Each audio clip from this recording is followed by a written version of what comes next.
තිස්සත්ත නායක UNP එකේ background එකක් ඉස්සරහා ඉන්නකොට හිතුවද මේ UNP එකට ගිහිලා කියලා? නෑ. මේක මේ කලින් එකක්. මට මේ දවස්වල වෙන සිද්ධි ටිකක් දැක්කම මේක මතක් වුණා. මතකද ඒ දවස්වල තිස්සත්ත නායක අර දැන් අර මතකනේ ඔයාලට මේ රනිල් චන්ද ගානක් එක දිගට පෙරදීගෙන ආවා.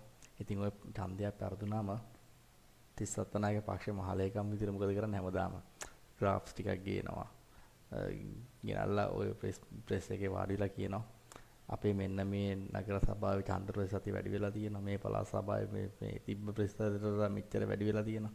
ඉතින් ඒ හින්දා අපි මේ ඡන්දේ පරාජයක් විදිහට පිළිගන්නේ නැහැ කියලා කොහොම හරි පක්ෂයේ කොහොම හරි හොදලා පොඩ්ඩක් පොලිස් කරලා ගන්නවා.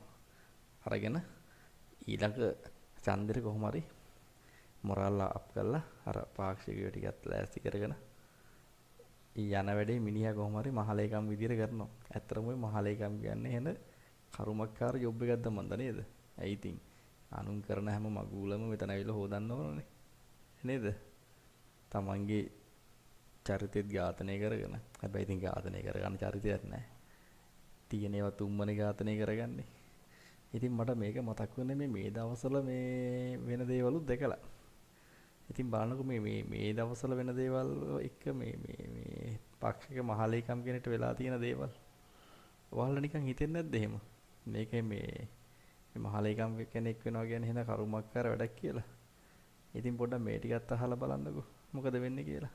රයිට්? ඔන්න දැන් බලන්නකො මේ පක්ෂයේ මහලේකම්ට මොකද වෙලා තියෙන්නේ කියලා. කොහොමද වැඩි? අර මනම්පේරිගේ කේස් එක කොහොම හරි යන්තම් හොදලා පැත්තකින් තිබ්බා නේද? ඌව පක්ෂයෙන් අයින් කරා කියලා. එන බේගල් ටිකක් ගහලා කොහොම හරි ඒක පොඩ්ඩක් ඩයිලුට් කරලා ඔන්න තිබ්බා. ඒක තියෙනකොටම මොකදුනේ? තිස්ස කුට්ටිආරච්චි අනිත් පැත්තෙන් පැනලා ආයි ගේමක් කිල්ලුවා. මොකද්ද? මම තමයි මේකේ නිල නොලත් ජනාධිපති. නේද? හැබැයි ඉතින් ඒක එහෙම උනේ නෑ නේද?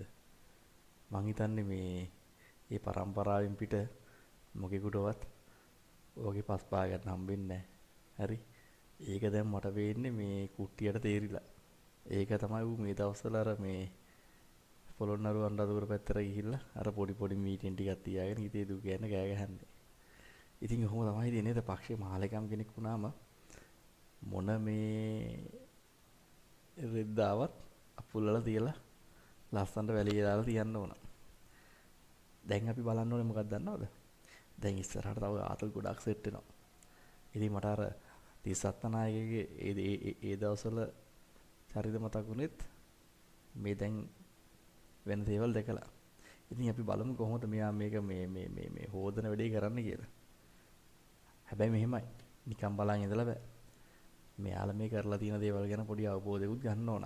එතකොට තමයි මේ කියන දේවල් ඇත්තද බොරුද කියලා තේරෙන්නේ. ඔය ඇත්ත බොරු තේරුම් ගන්න නම් අපි කලින් අවබෝධයක් තියන් ඉන්න ඕන. එතකොට තමයි මේකේ තියෙන ආතල් එක සෙට් වෙන්නේ. ඉතින් මම මේක මේ ෂෙයා කරන්නේ මේ වෙන මොකුත් නෙමෙයි. අපි මේ ප්‍රශ්න වගේ දේවල් අඳුන ගන්න ගම අපිට ඒකම පුළුවන් පොඩි ආතල් එකක් ගන්න. හැබැයි ආතල් එකම නෙමෙයි. මේක දැනුමටත් එකතු කරගන්න. ඉතින් එහෙනම් අපි ඊළඟට ආයි මේ වගේ දෙයක් හම්බෙච්ච ගම ඔයාලත් එක්ක ෂෙයා කරගන්න එන්න. එතකන් ඉතින් අපේ channel එක subscribe කරලා bell icon එකත් ඔබලා පරිස්සමට ඉන්න. සුබ දවසක් ගිහින් එන්න.